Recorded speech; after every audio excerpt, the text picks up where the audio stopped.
Hey, and welcome to the vocabulary section. We have many new, interesting, and useful words just waiting for you to learn.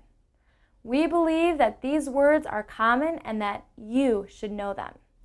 That's why we're going to try our best to teach you the vocabulary.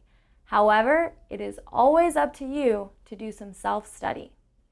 I suggest looking up the words in the dictionary, writing some practice sentences, using the words in everyday conversation, and of course, watching our videos.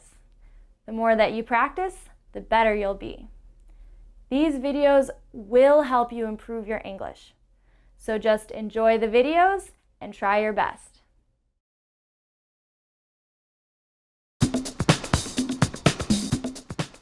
Hey, my name is Molly, and in this video, we will be talking about the difference between fun and funny. Now, my students are always getting these two words confused, and today we are going to fix that problem.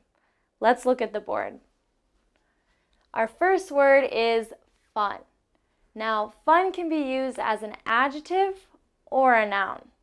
It means you enjoy yourself and you have a good time. Maybe you go to the pool with friends on a nice day. You had a good time. You had fun. Let's look at our second word, funny. Funny has two meanings and it can be used as an adjective. The first meaning is it makes you laugh. Ha ha ha, okay? Your friend tells a funny joke and the joke is funny. Okay, our second, less common meaning is it's strange. Something is a little strange.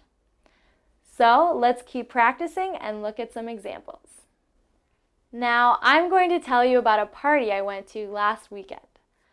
The party was fun. I had a good time. I had a lot of fun. Now, the first fun is used as an adjective, and in the second sentence, it's used as a noun. They both mean the same thing, that I had a good time. Next, funny has a different meaning. John was funny. John told a joke and I laughed. Ha ha ha. He is a funny guy. Next, he smelled funny. Now remember, there's two meanings to funny. Laughing like ha ha ha and funny like strange. He smelled funny. He smelled a little strange. So let's keep practicing with some more examples. Let's do some sentences together, and we'll choose fun or funny. Playing a game is fun or funny? You're playing a board game or a computer game with your family. You're having a good time. Playing a game is fun. A comedian is fun or funny? A comedian is someone who makes you laugh. Ha ha ha. He's telling some good jokes. He is funny.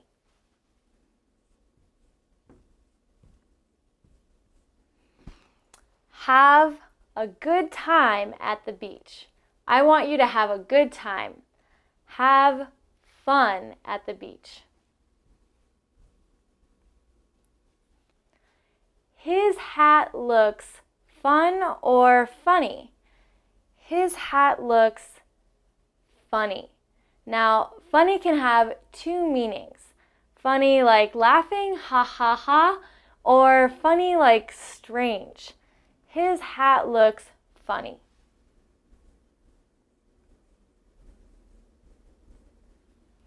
Now you know the difference between fun and funny.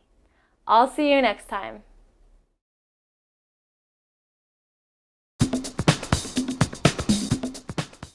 Hello, my name is Esther, and in this video we're going to talk about how to use the word borrow or lend me. Well, when do we use this word? Well, let me give you an example. Let's say that you're taking a test and you look in your bag and you forgot your pencil. So what do? you have to ask someone next to you or maybe a friend to let them use your pencil. And a mistake that a lot of people make is they say, "Can you borrow me your pencil?" But that's actually wrong. Don't say that. Don't say, "Can you borrow me your pencil?" The actual way to say it goes like this. Let's look at an example sentence. "Can I borrow your pencil?" That's the correct way to say it. Can I borrow your pencil? Okay. Another way that you can say it is, "Can you lend me your pencil?" Let's look at it again. Can you lend me your pencil? Now, both of these ways are okay, and they're both correct and right, but I think this one is a better way to say it. Again, let's remember, it's not, "Can you borrow me?" Okay, don't say that. Say this, "Can I borrow your pencil?" Let's look at a couple more example sentences. Is it okay if I borrow your book? Is it okay if I borrow your book? May I borrow some money? May I borrow some money? Can I borrow your umbrella? Can I borrow your umbrella? Can you lend me your eraser? Can you lend me your eraser? Would you lend me your book? Would you lend me your book? Please lend me a pen. Please lend me a pen. All right, now in the beginning of the video, I taught you to say, "Can I borrow something? Can I borrow your pencil?" But actually, there's a more polite way to say this, and that is by saying, "May I borrow something from you?" You should use "may I" when you're talking to someone you don't know very well. Maybe it's a complete stranger, or maybe you know that person, but you guys aren't really close friends. It's better to use "may I." So again, "May I borrow something?" For example, "May I borrow your pen?" Or "May I borrow your phone?" Or maybe, like I said in the example in the beginning, "May I borrow your pencil or eraser?" Okay, well that's it for today. I hope you guys learned something, and I'll see you guys next time. Bye!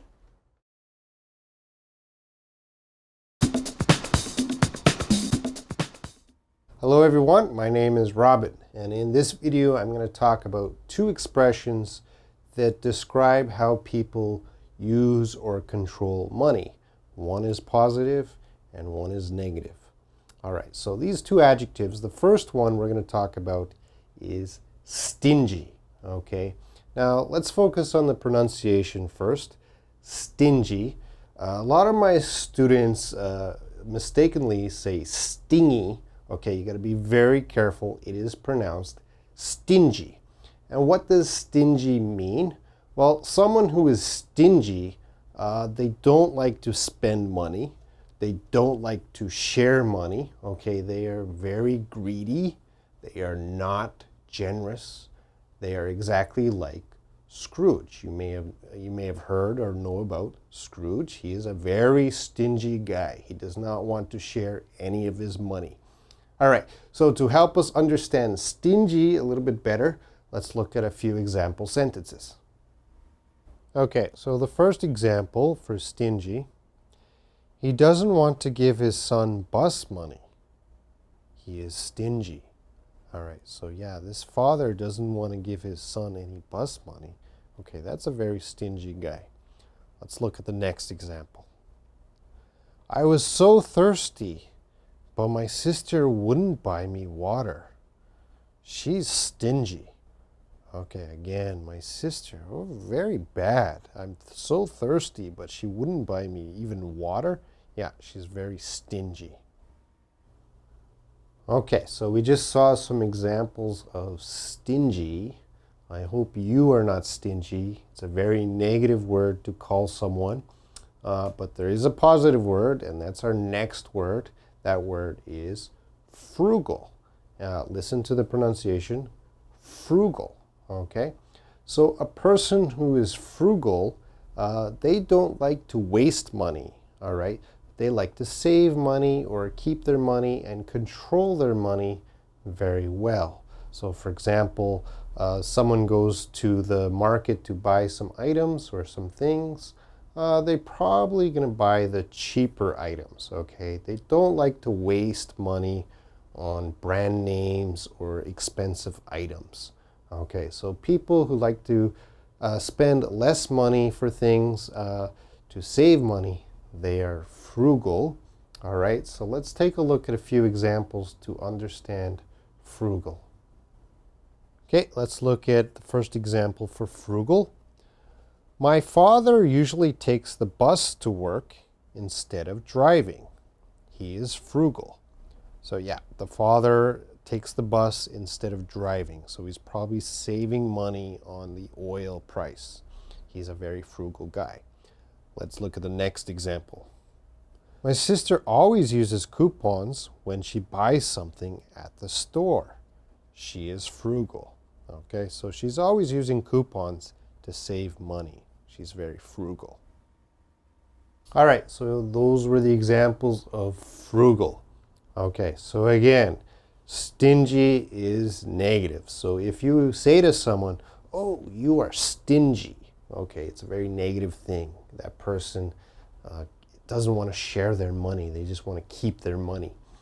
But on the other hand, if you say to someone, oh, you are quite frugal, okay, that's kind of a compliment, meaning they are good at controlling their money and not wasting money. All right, so that's it, and see you next time.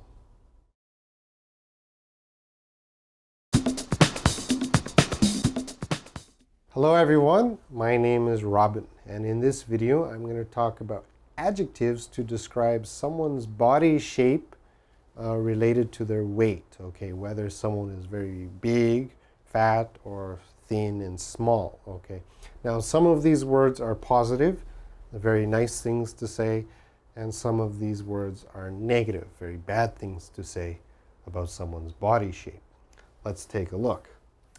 Now first I'm going to focus on the smaller adjectives describing smaller bodies, and I'm going to make a sentence. He is, she is, okay? These are words to describe, so I'm going to say he is, she is. So let's start with this one.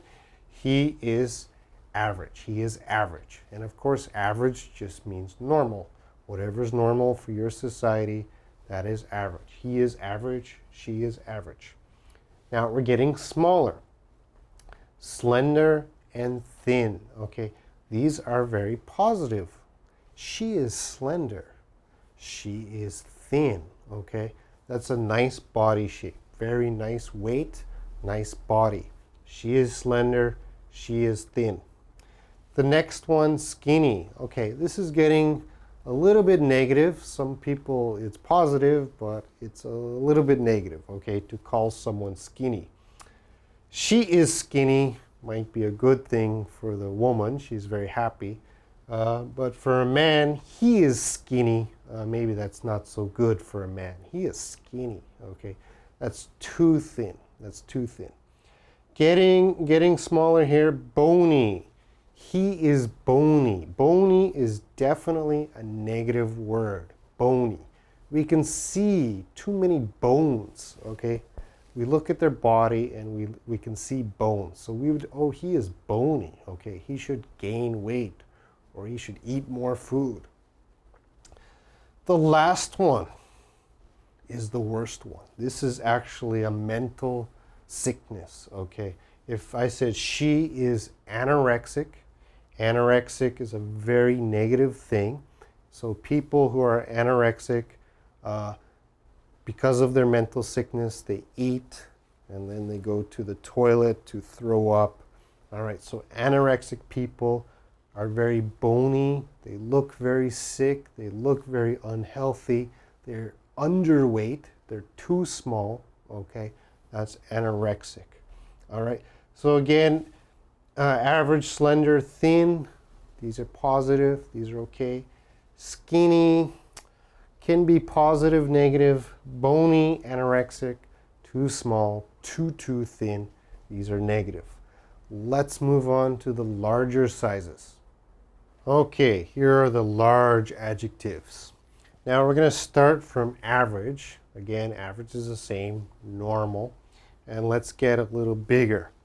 Now the next two, chubby and plump. All right, chubby and plump are actually positive ways to say someone is a little fat, just a little fat.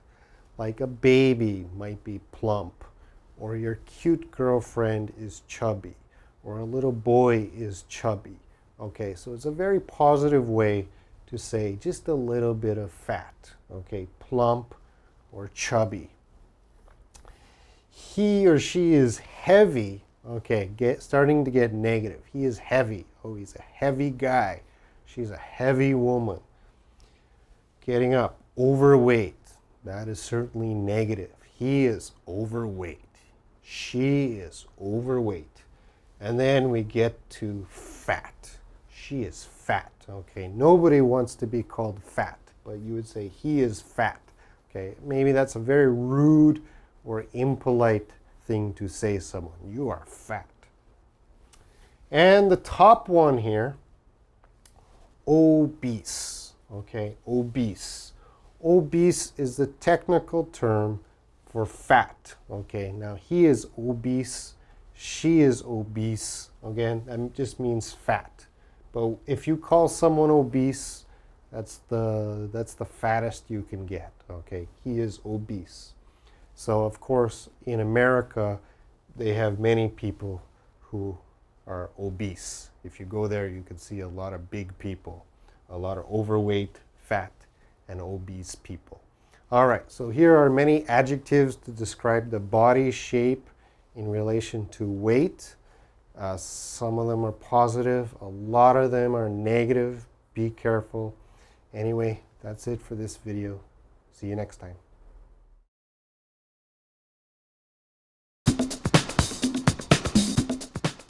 Hi, this is Bill, and right now I'm going to help you with your understanding of a word. Now, well, that word is free, and it's a very short word, very easy word, but it has a lot of different meanings. And well, right now I want to talk to you about how the word free is used in a sentence, because where the word free is can change the meaning of the sentence a lot, okay? Now, if we just look here at what I've got written on the board, now just two little phrases here, and it's the same words, see, free and alcohol, both times, but the meaning is very different. See up here, if we put the word free in front of the word, then like here, free alcohol, that means the alcohol is free and you do not pay money for alcohol. If you see a sign, free alcohol, that means you go and you get alcohol. You don't give money. The alcohol is free. Free alcohol, don't have to pay money. It's a good thing. Now down here though, we have alcohol free.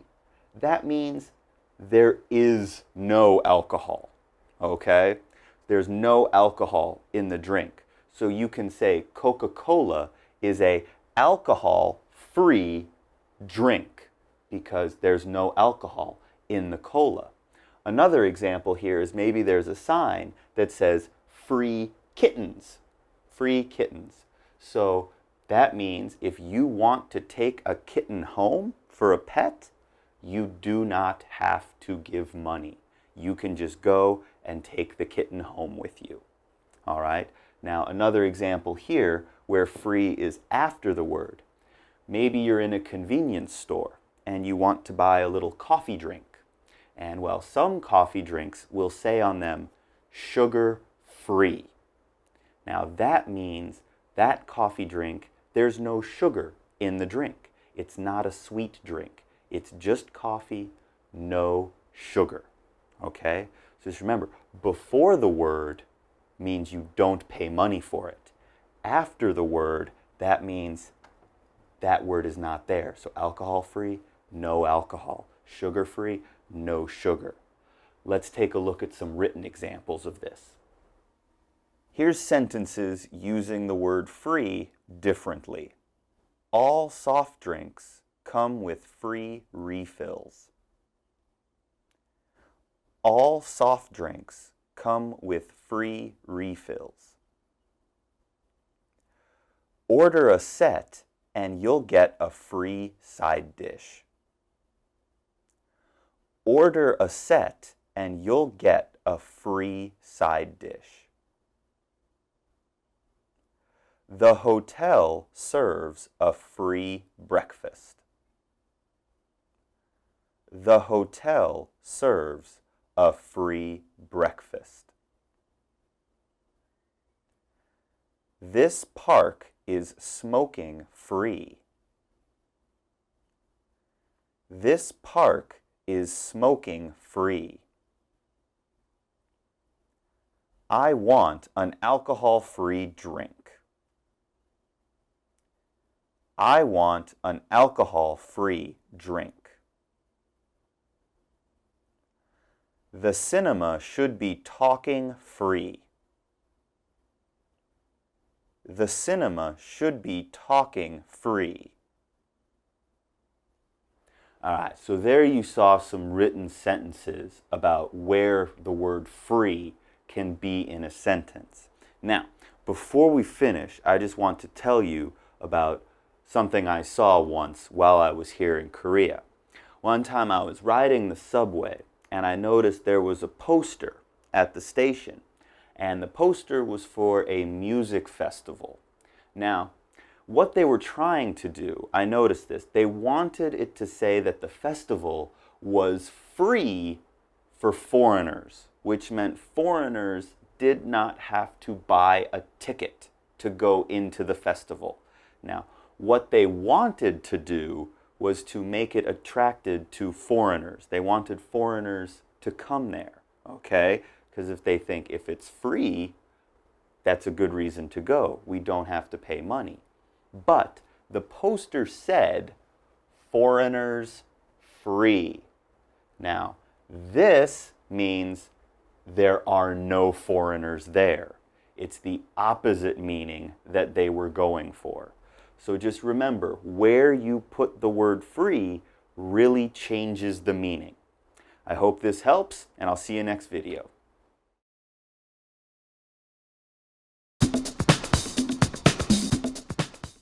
Hi everybody, I'm Esther, and in this video I'm going to teach you a very important English word.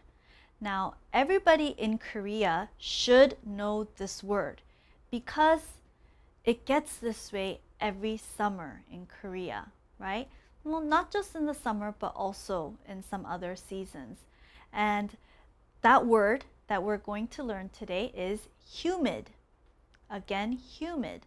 So this word, you need to know it, and you especially need to mention this word when you describe Korea's weather to any foreigners. Okay? So if they ask, what's the weather like in Korea? You have to say humid. Well, what does humid mean? Well, again, humid is used to describe weather. It means that it's very wet and hot, right? You know what I mean. So even my best friend, she comes to Korea every year from Southern California, which is where I'm from, and she complains about this all the time. It's so humid, right? It's so hot and wet. And she complains about this because where we're from, it's not like that. It's hot, but it doesn't get very humid. So let's look at the board for some examples on how to use the word. Okay, so here it is. Today is very humid. Today is very humid. So that's the word I want to teach you today, humid. But there are some other ways to say the same thing.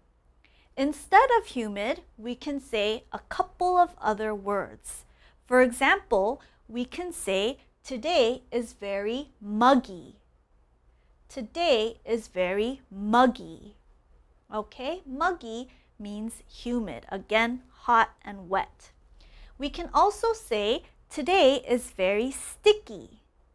Today is very sticky. So humid, muggy, and sticky all have the same meaning when you're describing the weather. Now, I told you that where I'm from, it's not humid. It's hot, but it's not humid. So what's the opposite of humid? That word is dry. So if it's not humid, I can say today is very dry. Today is very dry. Okay, well, let's look at some more example sentences together. Okay, let's look at some example sentences. It's too humid. Turn on the air conditioner. It's too humid. Turn on the air conditioner. I hate humid weather. It's too sticky. I hate humid weather. It's too sticky. The rain makes it muggy. The rain makes it muggy. California is dry, but Florida is humid. California is dry, but Florida is humid. Okay, so in this video, we learned the word humid. Make sure you guys remember it. It's a very important word in Korea because it describes Korea's weather in summer perfectly. Now, as for me, I've been here for a couple of years and I'm still trying to get used to it, but I have to say I like dry weather better. Okay, well, thanks for joining and see you guys next time. Bye!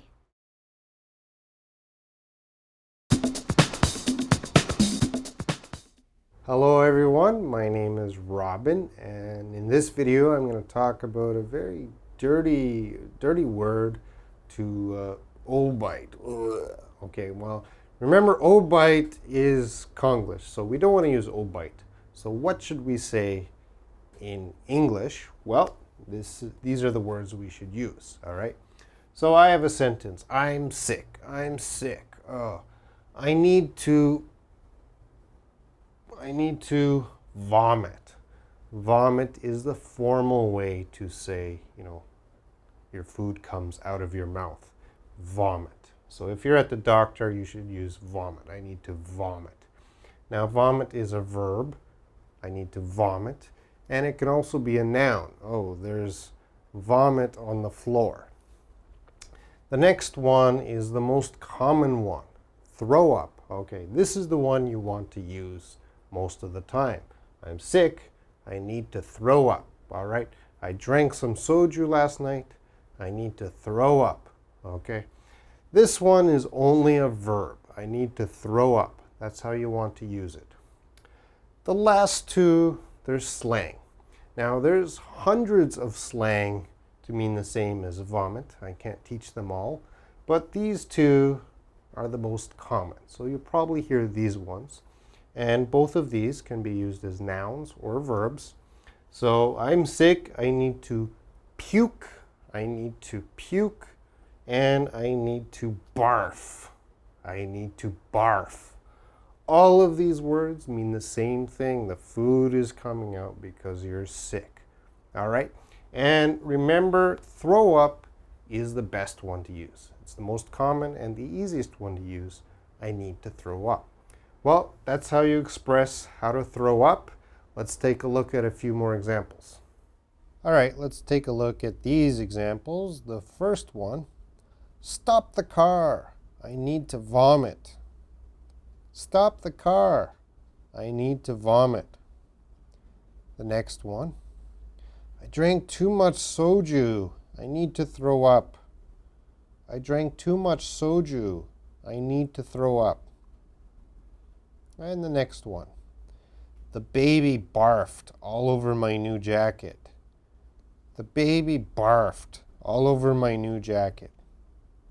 And the last one, I had to clean up dog puke in the kitchen. I had to clean up dog puke in the kitchen. Okay, so these are dirty words, but you gotta know them. Now, there are two things that make me throw up. All right, now the first thing that usually makes me throw up are oysters, all right, seafood. So I have a lot of experience. I go out to eat some seafood and I eat some oysters and I get really, really sick and I throw up. And certainly the other thing to make me throw up is soju. Okay, I don't drink soju very well, so I go out to drink and I drink some soju. The next day, oh, I have a terrible hangover. I have a headache and I feel sick. I usually need to throw up the soju. All right, so that's vomit, throw up, puke, and barf. Make sure you know them. They're all common. That's it, and I'll see you next time.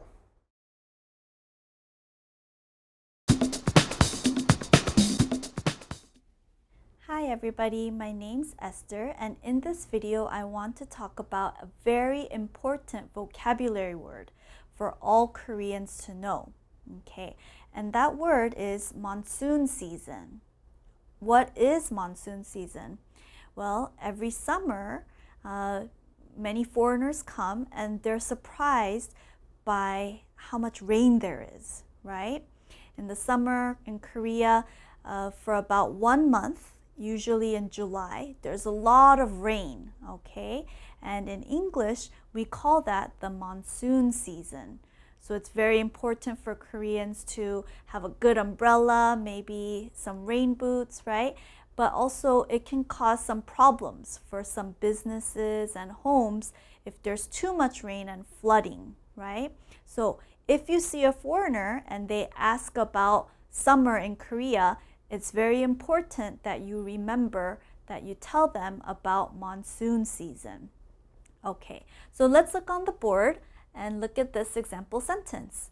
The monsoon season in Korea begins in summer, right? I just talked about that.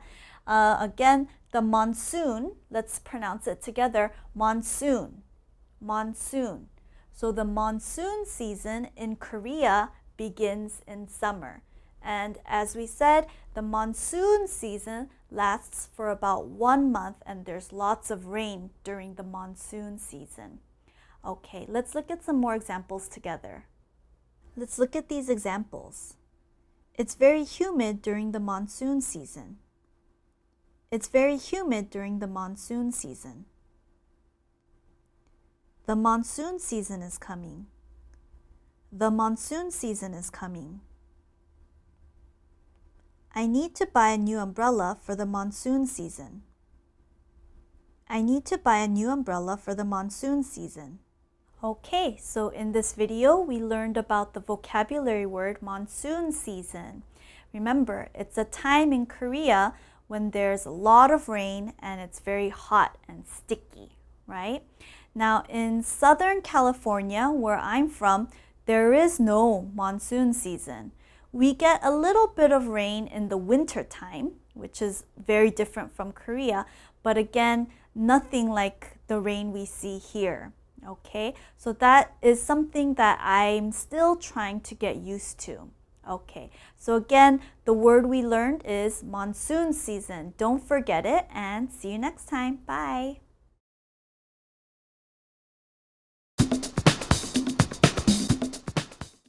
Hello everyone, I'm Robin. We are going to talk about many vocabulary and adjectives and slang, idioms to describe people as ugly, okay? Let's take a look at the board. I'm going to use he is, he's, and she is. We're going to describe these two people, a guy and a girl, as ugly, and we can use any of these. They work for guys and girls. Let's take a look. The first one, he's ugly, she's ugly. Okay, so that's very easy to understand. Let's go to the next one. She's unattractive. Okay, she's unattractive. Of course, attractive means very pretty, very beautiful, and unattractive means ugly. All right, so ugly and unattractive are the two most common ones. Let's move on. Here's another one, homely. He's homely. We can say he's homely, but usually it's she's homely. Homely would mean, yeah, not pretty, not beautiful, a little bit ugly. Okay, she's homely. Okay, maybe she has no fashion sense. She's very boring to look at and to watch because she has no makeup. Okay, we describe her as homely. And I think Kim Jong-un's wife is a little bit homely. Let's move on. Okay, we're getting into bigger, more complicated vocabulary. These words are very strong. They mean very, very ugly. The next one, if I said, he's monstrous. He's monstrous. Okay, so that guy is so ugly, I'm describing him like a monster. Okay, his face is like a monster. So I would say, he's monstrous. She's monstrous. Okay, very negative thing to say. Hideous. He's hideous. Again, this is too ugly. So ugly. He's hideous. Hideous. And the last one, very, very, very strong, grotesque. She's grotesque. He's grotesque. Okay, grotesque comes from gross or disgusting. Okay, grotesque. So very, very ugly. I don't want to look at that person. I don't want to talk to that person. Certainly, I never want to touch that person. They are grotesque. All right? So this is the vocabulary, the adjectives. Let's move on to some slang and idioms. In this next part, we're going to learn a lot of slang and idioms to use to describe someone who is ugly. All right? The first one, nasty. Nasty. He's nasty. She's nasty. Again, very ugly. You want to say he or she is nasty. You can describe their hair as nasty. Dirty, ugly hair. Their face is nasty. Okay, very ugly. Next one. She's butt ugly. Butt ugly. What is a butt? A butt is your ass. Okay, so if you say she's butt ugly, her face looks like an ass. Okay, so it's a very negative thing to say. She's butt ugly. But common, okay? Butt ugly. He's a dog. She's a dog. Okay, so describing them as a dog also means they're ugly. She's a dog. Okay, she's a real dog. That means her face is ugly. All right, now we're going to get into the really bad expressions. Okay, so I'm going to have to use some bad words. Now, ugly as. He's ugly as, so we're comparing him. He's ugly as a pig. Okay, you can say he's ugly as a pig. So you're comparing his face to a pig. Very ugly. Same. She's ugly as sin. That's another one. She's ugly as sin. Now, sin, of course, is a very bad thing. You're doing something bad. That is a sin. She's ugly as sin just means she's very ugly. All right, let's get deeper into more powerful expressions. He's ugly as shit. He's ugly as shit. Okay, very strong. He's ugly as shit. She's ugly as fuck. She's ugly as fuck. Okay, so you can have like ugly as a pig, ugly as sin, ugly as shit, ugly as fuck. Very powerful to say someone is really ugly. The last one. She's fugly. She's fugly. He's fugly. What is fugly? Well, fugly, this is two words. We can see ugly is one word. Now, what is the F? Now, the F means fucking. She's fucking ugly, okay? So fucking is a bad word, so we just say fugly, okay? Very common. Everyone knows fugly. Very strong, very rude thing to say. He's fugly. She's fugly. All right, let's move on to one last expression. Okay, the final expression here is a sentence. Now, the other expressions we learned are very direct. Okay, you're ugly, you're fugly, things like that. This is very indirect. Okay, it's not polite, but I guess there's no polite way to say someone is ugly, but I guess this is the best indirect way. Let's take a look. He has a face. He has a face only a mother can love. Okay, so someone has a face, but only the mother can love that face. Everyone else thinks it's ugly or hideous. Okay, so a very indirect way to say someone is ugly. She or he has a face only a mother can love. All right, so we learned lots of expressions to describe someone as ugly or very ugly. Be very careful with these expressions. You should never say them directly to the person. You're ugly, you're hideous, you're grotesque, you're fugly. Don't say that directly to the person, or you might get this in the face, okay? Well, I hope you learned a lot from this video, and I'll see you next time.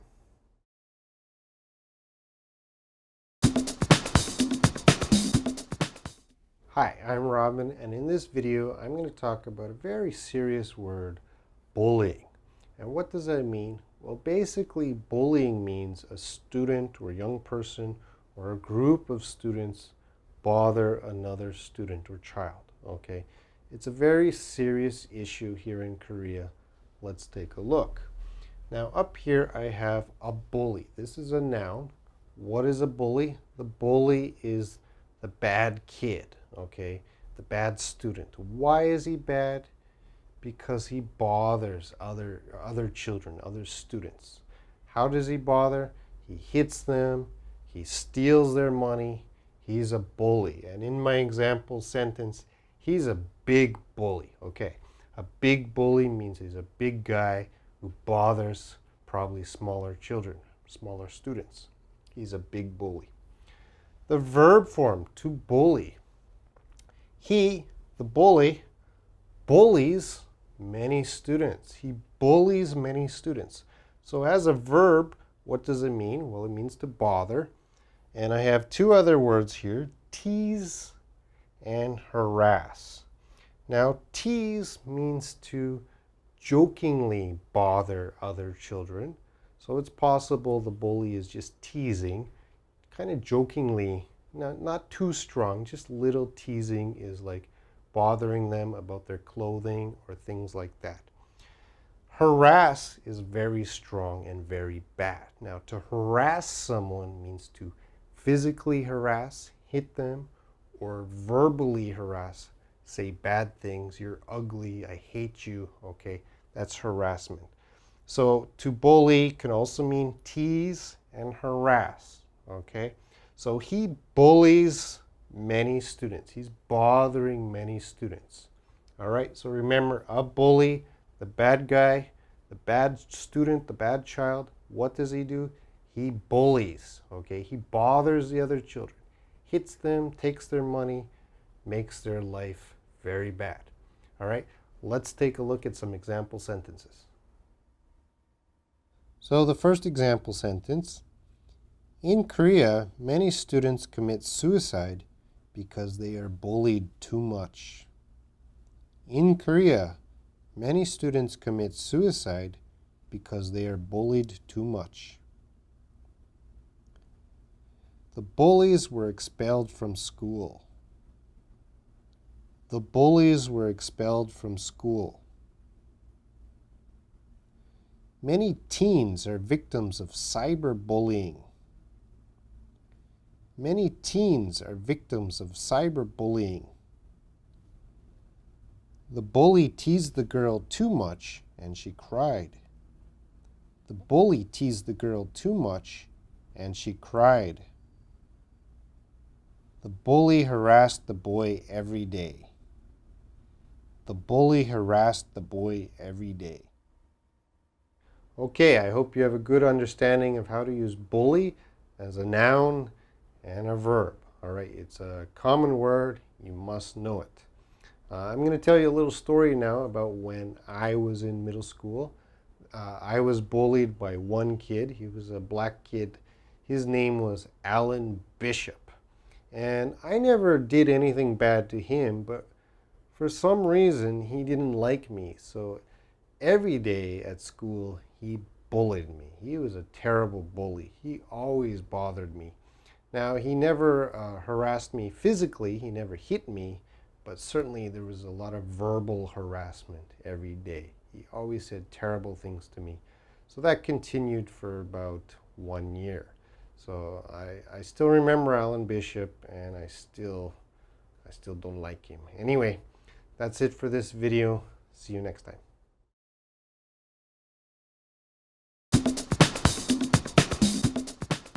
Hi, I'm Molly, and today we will be talking about the vocabulary word tomboy.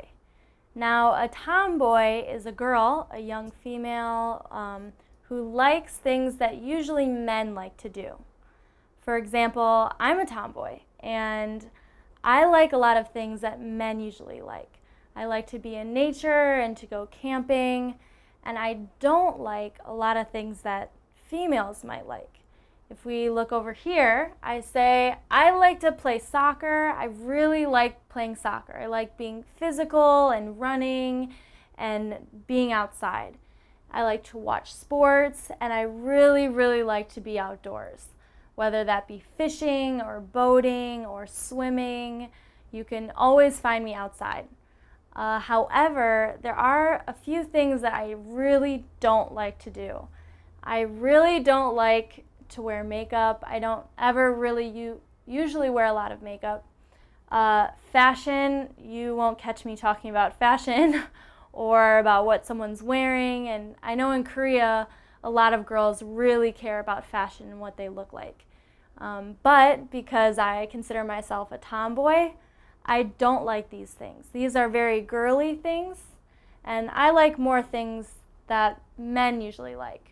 So I absolutely do not like to go shopping. You will never find me in a mall unless I really have to get something. So again, these are very girly things. These are things that girls like to do. And these are things that usually men like to do. So now that you know what a tomboy is, you know what I like and what I don't like, and we'll see you later.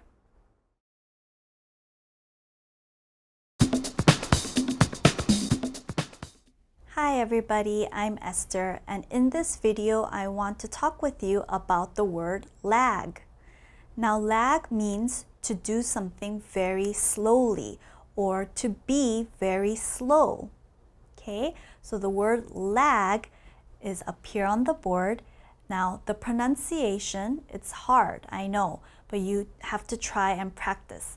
Lag, lag. Okay, so let's look at these examples. She's lagging. She's lagging. This means she's taking a long time to do something. She's doing something very slowly. She's lagging. The next one is stop lagging. Stop lagging. You're telling somebody, hurry up. Stop being slow. Okay, the next one is a very common problem. My computer is lagging. My computer is lagging. That means my computer is slow. It's slow. I'm trying to do something, but it's lagging. It's slow. And the last one is I have jet lag. I have jet lag. You might hear this a lot, especially from people who are traveling. So if you travel around the world, maybe to a far away country, you're going to be changing time zones. So the time will be different and you'll feel very tired. Your body will feel slow and tired, and your body is taking a long time to adjust to the new time zone. Your body is slow to adjust. So you have to say, I have jet lag. Okay, let's look at some more examples together. Okay, let's look at a few examples. First one, she's always late because she lags. She's always late because she lags. The next one, I wish you wouldn't lag so much. I wish you wouldn't lag so much. Next, I can't open the program because my computer is lagging. I can't open the program because my computer is lagging. The last one, my jet lag is terrible. I keep falling asleep. My jet lag is terrible. I keep falling asleep. Okay, so in this video we learned that we use the word lag to describe an action that is very, very slow. Now, my best friend is someone who lags a lot. Whenever we want to do something, especially at night, she takes almost 2 hours to get ready. She has to wash her hair or take a shower, then put on her makeup, decide what to wear, and that can take a very long time. So I always have to say to her, stop lagging. Hurry up. We're late. Stop lagging. Okay, so next time, if you have a friend or somebody that's taking a very long time, you can use the word lag to say, stop lagging. Hurry up. Okay, well, that's the end. Thank you. Bye.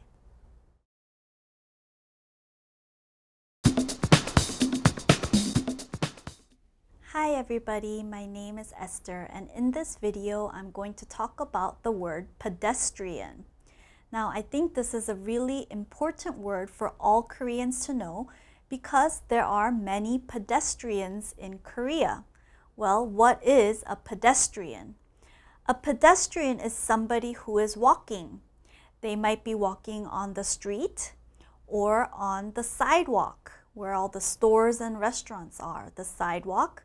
Or pedestrians might be crossing the street on a crosswalk. That's the section with the white lines where you have to go if you want to go to the other side. So let's look at these example sentences. Don't hit the pedestrian. Okay, so in Korea there are very many cars and drivers, and they have to be careful not to hit the people that are walking, the pedestrians. So don't hit the pedestrian. The pedestrian crosses the crosswalk. Again, the crosswalk is where the white lines are. You have to walk there if you want to go to the other side. The pedestrian crosses the crosswalk. The last example is, there are many pedestrians on the sidewalk. Remember, sidewalk is the area next to the street where pedestrians should walk. It's safer, right? So there are many pedestrians on the sidewalk. Okay, and so that's how we use pedestrian. Remember, it means somebody who's walking. Okay, that's all. Thank you. Bye.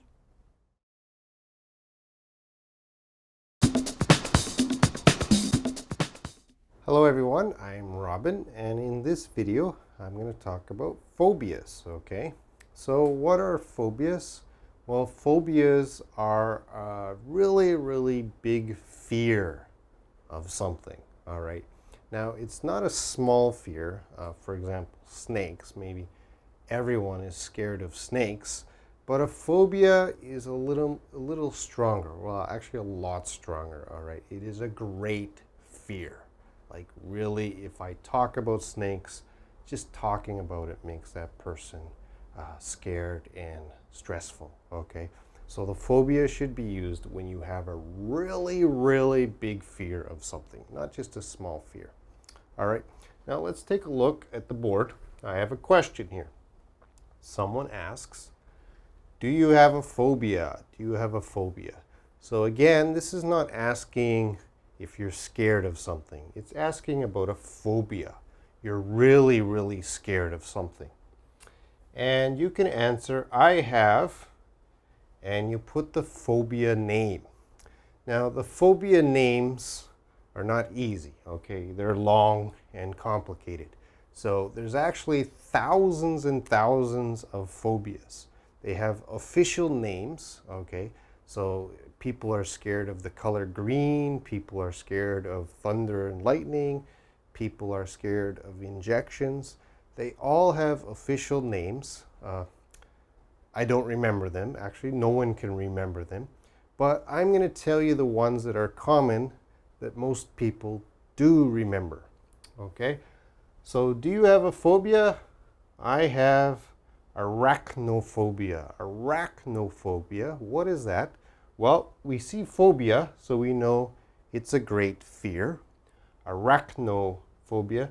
Well, arachno is actually a Latin word coming from arachnid, which means spider, okay?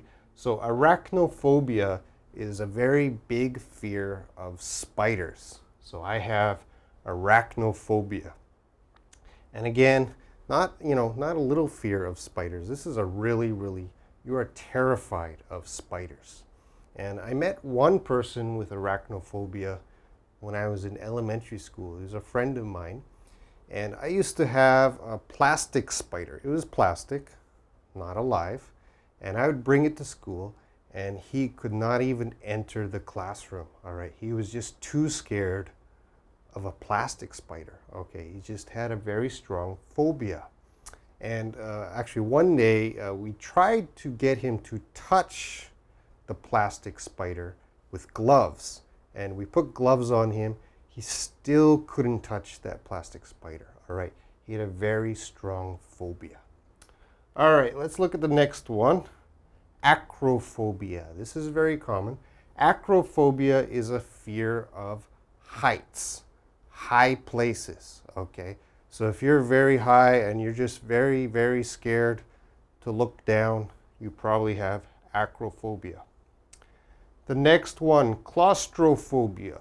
Claustrophobia is a fear of small or tight places, okay? This is not good to have in Korea because if you're on the bus or subway or the elevator, everyone is together very close in a small space. So if you have claustrophobia, you have a lot of stress, and that situation is really, really a nightmare. You're probably crying and run away, okay? The last one, xenophobia. Xeno means alien or foreigner, okay? Someone from outside. So in Korea, a lot of Koreans have xenophobia, which means they're scared of the foreigner, like me. So if I'm walking on the street and I see someone and I say, hello, how are you? And they're very scared. That's xenophobia. They don't know what to do or say with the foreigner. All right? So these are some common ones. I'm going to say them one more time. Arachnophobia, acrophobia, claustrophobia, xenophobia. Okay, so these ones probably most native speakers know the name. But as I said, there's thousands, and I don't remember every name of every phobia. So let's go back to our question. Do you have a phobia? You can say, I have arachnophobia, if you can remember it, or I have acrophobia, I have claustrophobia, I have xenophobia. Now, maybe you have a phobia of big spaces, okay? You're scared to go outside in big spaces, but you don't know the official name, so it's okay just to say, I have a fear of big spaces. If you don't remember arachnophobia, you can say, I have a fear of spiders. That's okay too. All right, so that's phobia. I hope you don't have any phobias, but if you meet someone who has a phobia, you should understand that the phobia is a very, very big fear of something, and it's not easy to get rid of the phobia. Well, that's it, and I'll see you next time.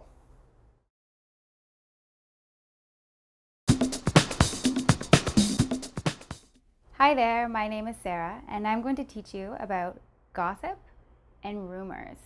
So gossip is when you talk about other people's personal lives. So you and your friends might like to talk about celebrities, or you might talk about people that you know. So on the board, we have celebrity gossip. We're talking about Tom Cruise and Katie Holmes and what happens in their personal lives. Did you hear about Tom Cruise and Katie Holmes? They're getting a divorce. Or maybe we'll talk about people in our own lives. Did you hear about John and Stacy? They're breaking up. So that's gossip. And it can be a noun, this is gossip. Did you hear the gossip? Or it can be a verb. Those two are gossiping about their friends. Let's move on to rumors. And now let's talk about rumors. So what is a rumor? A rumor is information that passes from one person to another person to another person. Maybe it's true, maybe it's not. So you can't trust it. So one rumor that we've heard repeatedly again and again and again in magazines is this one. Jennifer Aniston is pregnant, but she's not pregnant. They just keep saying that. She's never pregnant. So that is only a rumor. You can't trust it. You can hear it, you can repeat it, but don't trust it. So we've already talked about gossip with Tom Cruise and Katie Holmes, that they've broken up, that they've divorced. This is true. This is what's actually happened in their personal lives. But over here is a rumor that might follow this gossip. Maybe they broke up because Tom Cruise is gay, but we don't know if this is true or not.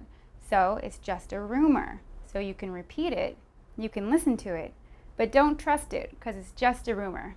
Moving on. There's a couple more things you should know about gossip and rumors. So you already know that gossip is talking about other people's lives with your friends. So gossip can be a noun or it can be a verb. In the sentence we have on the board, I like to gossip with my friends, we're using gossip as a verb. You can also use it as a noun. I heard some interesting gossip last week. So verb and noun. When it comes to rumors, I don't like people spreading rumors about me. So a rumor is information that might be true or it might not be true. But you definitely don't want people spreading rumors about you because then people might think something that's not true. But we always spread rumors. We don't tell rumors. Spreading is like this person talks, that person talks, that person talks. It is spreading. So we spread rumors. We don't tell rumors. I don't like people spreading rumors about me. So now you know the difference between gossip and rumors. See you next time.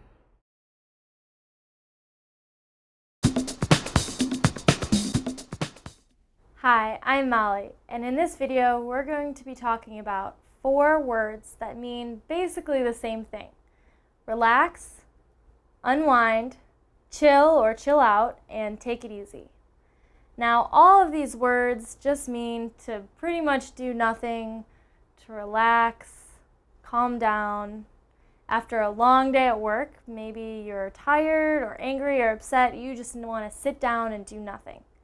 So let's look at our first example sentence. After work, I like to go home and relax.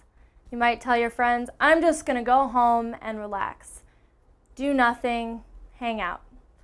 Our next option says, after work, I like to go home and unwind. Now, unwind, maybe you're tense or stressed about something.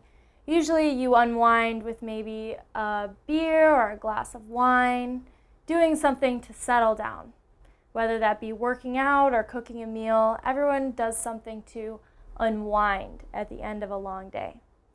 Our third example is chill or chill out. Now some people say chill and some people say chill out. There's not really much of a difference. Chill out might be to chill out with friends, and just to chill might just be by yourself. So to chill out means to take it easy, go slow, sit down, do nothing. Our last example, take it easy. After work, I like to go home and take it easy. Maybe you're just going to sit down on the couch and watch a TV show, not really think or do much, just sit down, relax, do nothing.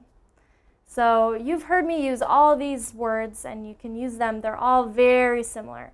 Now let's look at some example sentences. So let's look at the first one. Relax, the train will get here soon. Relax, the train will get here soon. Next, I can't wait to relax over summer vacation. I can't wait to relax over summer vacation. The next example, the vacation was a welcome break and she couldn't wait to unwind at the beach. The vacation was a welcome break and she couldn't wait to unwind at the beach. The next example, yoga helped her to unwind after working with children all day. Yoga helped her to unwind after working with children all day. The next example, let's go to my house and just chill. Let's go to my house and just chill. And the next example, chill out, don't get so angry. Chill out, don't get so angry. And the next one, just take it easy, don't be so nervous around her. Just take it easy, don't be so nervous around her. And the last example, take it easy, you will do fine on the test. Take it easy, you will do fine on the test. Now that you've seen some example sentences, you can see that these 4 words, relax, chill out, unwind, take it easy, are all very similar words. Now, something that I like to do at the end of a day to help me unwind or relax is yoga. I find that I'm really stressed and tense and tired, and yoga helps me unwind. It helps me relax, and this is something that I do to take it easy or chill out at the end of the day. So now that you know how to use these 4 words, I hope that you can express how you unwind or relax or chill out or take it easy to your friends. So that's it for this video. See you next time.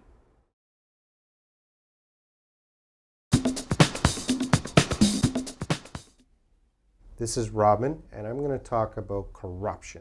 And I'm also going to talk about a lot of vocabulary that is different types of corruption. So the word we should know first is corruption. What is corruption? Well, corruption is dishonest behavior or dishonest things by the government or a company, okay? So corruption is very bad when the government or a company is trying to cheat people out of money, okay? It is illegal, it is bad, and it is a poison on society if there's a corrupt society, all right? Another word we should know is collusion. Now, collusion means 2 very important people, maybe 2 CEOs, are secretly talking and planning how to cheat people out of money. So they're trying to control the market. This is illegal, this is wrong, it's collusion. Again, 2 people secretly talking. All right, so these are the main vocabularies we should know. Let's move on to some methods of corruption. Price fixing is another form of corruption. What is price fixing? Well, that's when many companies in a market, they get together and they talk and they want to decide the price that everyone will charge, okay?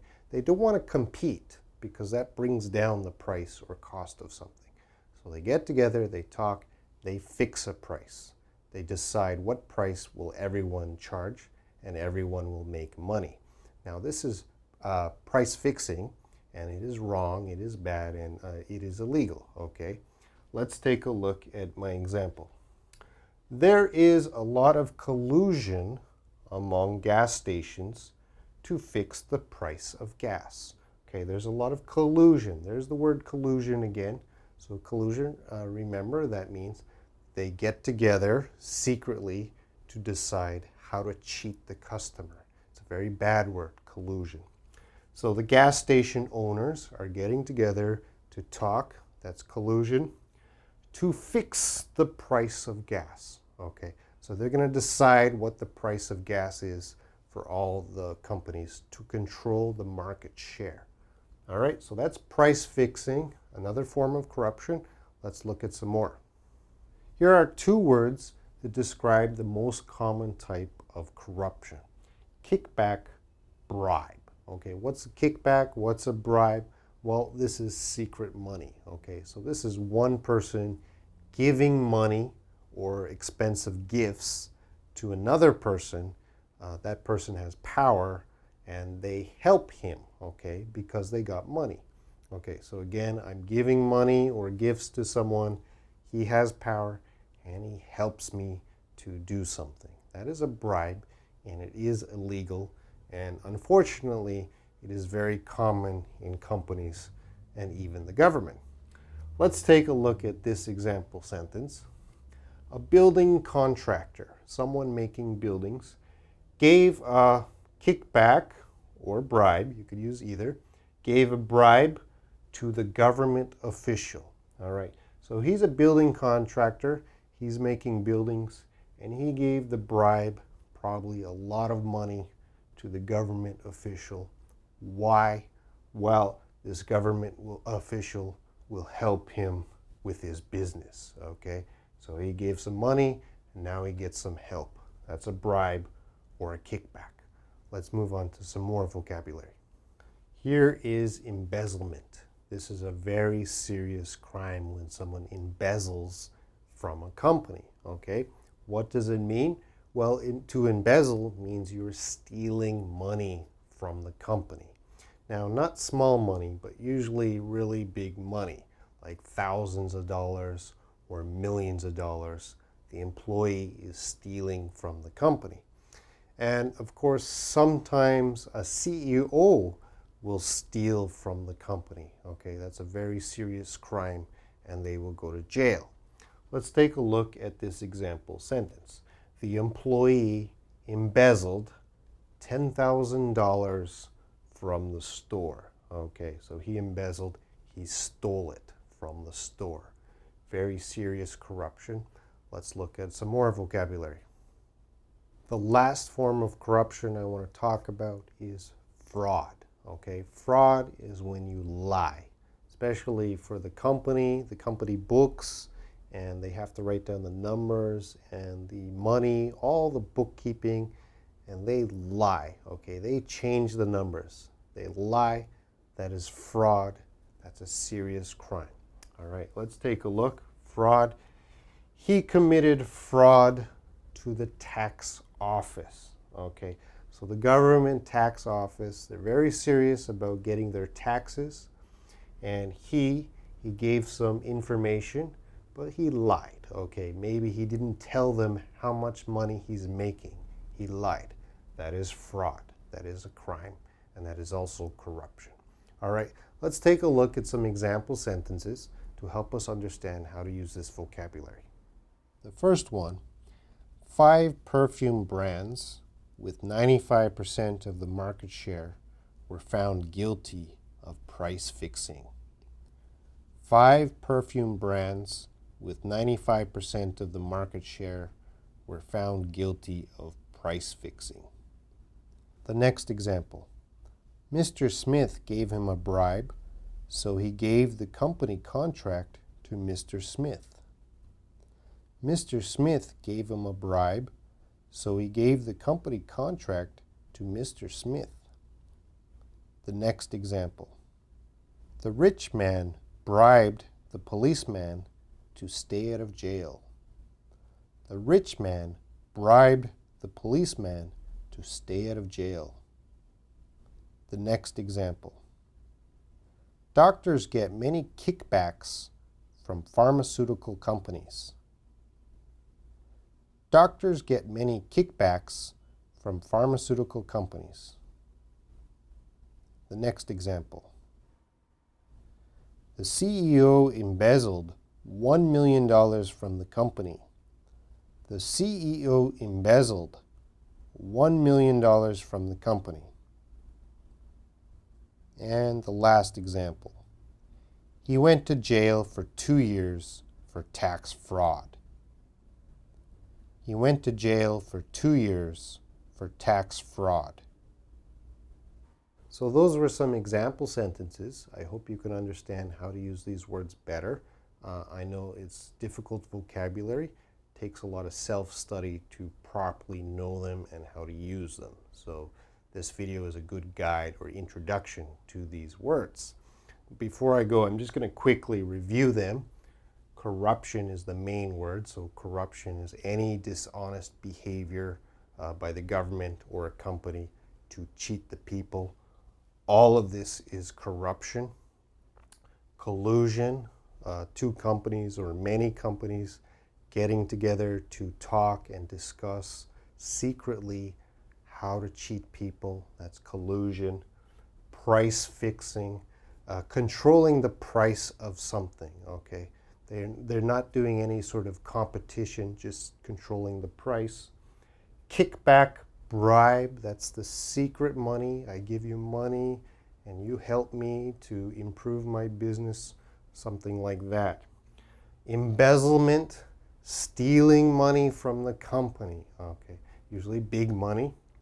And fraud, you lie about money or numbers in the bookkeeping, okay? That's fraud.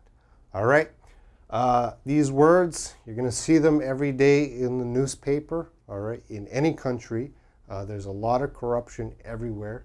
It is a sickness, a poison, a disease on society. So I hope in the future there's less corruption. Anyway, that's it for this video. See you next time.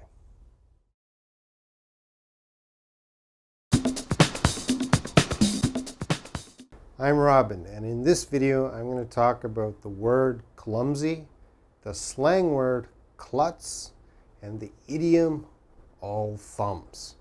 All three of these expressions mean the same thing. They're talking about an awkward person. Someone who has a lot of accidents, or someone who's always breaking things. Okay, it can describe a man or a woman. Let's take a look at my example. He or she, he always has accidents. He always has accidents, like spilling drinks, things like that. And breaks things. He always has accidents and breaks things. He is, all right, here we go. The first word, clumsy. That's what we want to use to describe someone who always has accidents and breaks things. He is clumsy. She is clumsy. Here's the slang word. He is a klutz. She is a klutz. A klutz. Okay, they mean the same thing. And the last one is an idiom. He is all thumbs. All thumbs. Okay, that's your thumb. So if you're all thumbs, every finger is a thumb, so it's very easy to have an accident. Okay, so these are the three expressions we want to use to describe this kind of awkward person. Let's take a look at some example sentences. Okay, let's look at the first example. He always accidentally sits on his glasses. He's so clumsy. He always accidentally sits on his glasses. He's so clumsy. The next one. She always pours too much coffee into my cup. She's so clumsy. She always pours too much coffee into my cup. She's so clumsy. And the next one. I'm a klutz when I dance. I hit everyone around me. I'm a klutz when I dance. I hit everyone around me.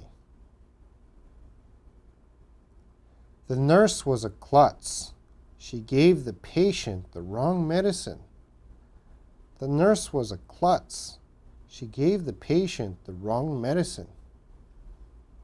All right, and the next. He can't play the piano at all. He's all thumbs. He can't play the piano at all.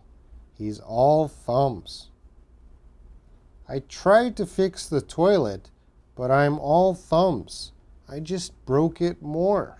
I tried to fix the toilet, but I'm all thumbs. I just broke it more. Those were some good examples of how to use clumsy, a klutz, and all thumbs. Remember, they mean the same thing. You're describing a very awkward person. Now, before we go, I'm going to tell you the story of my cousin Jerry. Now, Jerry and I are the same age, so as children, we used to play together. And I'm going to tell you that Jerry was the perfect klutz. He was a very clumsy kid. He always broke things, and he always had accidents. And his glasses, like his eyeglasses, he must have broke them every day. You know, his mother put tape here and tape here. His glasses always looked broken and terrible. Also, his shirt, very dirty. He had a lot of food stains or drink stains when he ate food. You know, ketchup and mustard always fell all over him. Anyway, as I said, he's a klutz. He used to come over to my house to play with me, and he always wanted to play with my toys. And of course, he always broke my toys, and I hated him. I really hated Jerry, and every time he came over. So I used to complain to my mom, you know, I don't want Jerry to touch my toys, but you know, my mom said, you know, you have to share with Jerry. So eventually, when Jerry came over, I just hid my toys, and we would watch TV or play something else.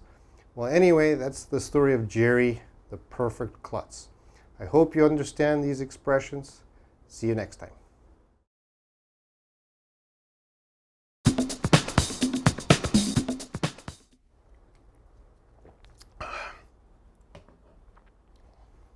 Hello everyone, I'm Robin, and I'm just kidding, I'm not drunk. But in this video, we're going to talk about many words to describe different states of being drunk. I mean, talking about being a little bit drunk, being drunk, and being a lot drunk. All right, let's take a look at the board. So it doesn't matter what kind of alcohol you're drinking, soju, makgeolli, beer, wine, cocktails, vodka, tequila, you're going to start to feel the effects of alcohol. So I'm going to describe my friend, he. You can also describe women, she. So my friend, he was tipsy, okay? So my friend had a beer, he was tipsy. What does tipsy mean? Well, tipsy means just a little bit drunk. I don't want to say drunk, but you're starting to feel the alcohol, just a little bit. So we call that state tipsy. So if someone asks you, are you drunk? You could say, no, I'm just tipsy. Okay, I'm starting to feel drunk, but not drunk yet. Same with the second word, buzzed. So if you drink 2 beers, 3 beers, maybe you're starting to feel happy, you're starting to feel the alcohol, but you're not drunk. Okay, you're not drunk yet, you're buzzed. So my friend, he was buzzed, or you could say, I am buzzed. Okay?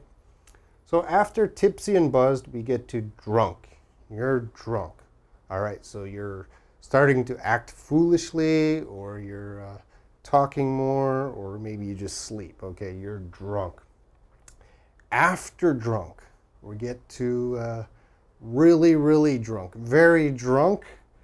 And these are the words you want to use. They're very common. Everyone knows them. And they all basically mean the same thing. You're very drunk. So the next one, he was pissed. My friend drank 2 bottles of soju. He was pissed. Okay, so very drunk. He drank 3 bottles of soju. He was wasted. Really drunk. Smashed. He was smashed.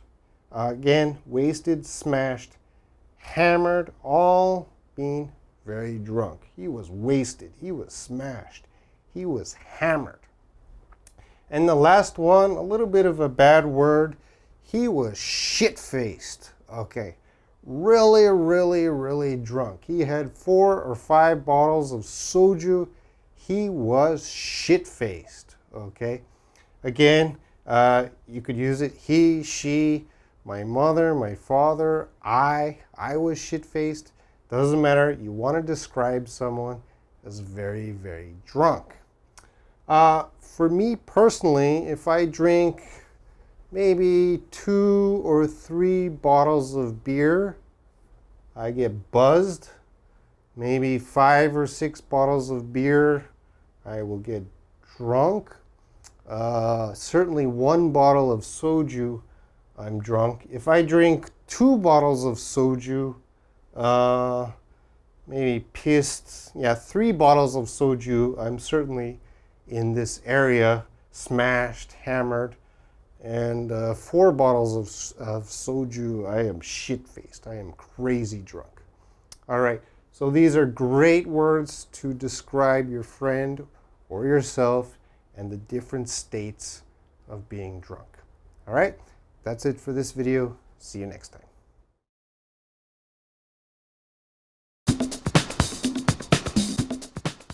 Hi everyone, I'm Robin, and in this video I'm going to talk about the difference between pass out and blackout.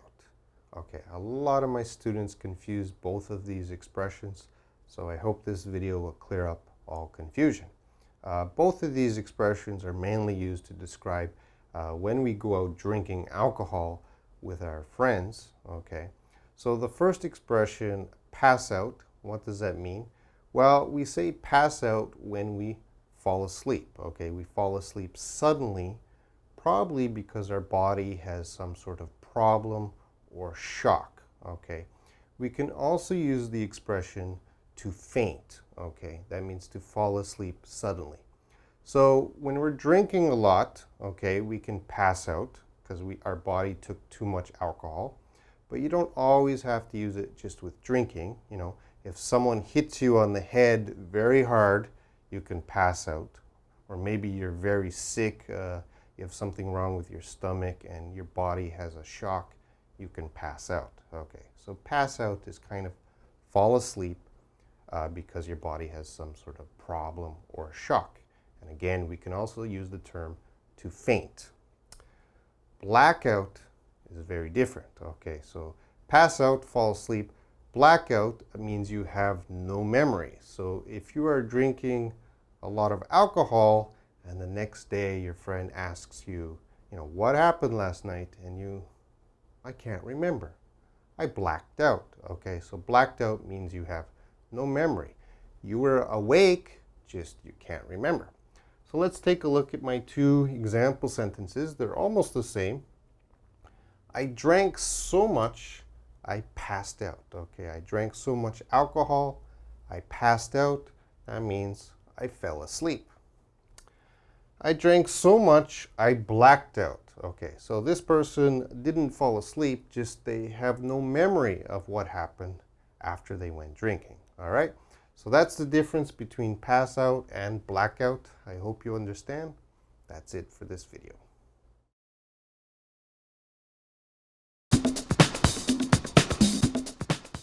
Hi there, I'm Sarah, and I'm going to explain some euphemisms to you for the word pregnant. So maybe if your friend or somebody is pregnant, people will ask and you'll say, oh, she's pregnant. But the word pregnant might be a little bit too direct. So we have some euphemisms that we can use to say pregnant without saying pregnant. So let's look at the board. So right up front, she's pregnant. That is how you would say it, and everybody knows what it means. She's pregnant.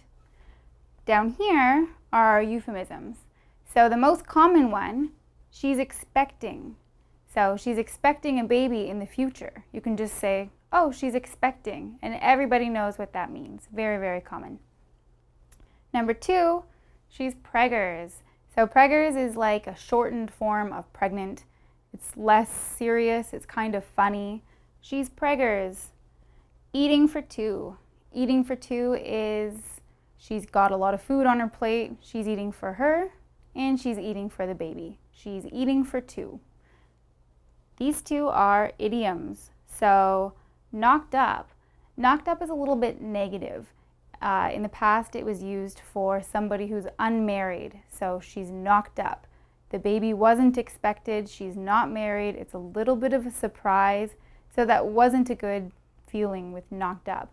But now people say it all the time, so she's knocked up. It's not negative anymore. She has a bun in the oven.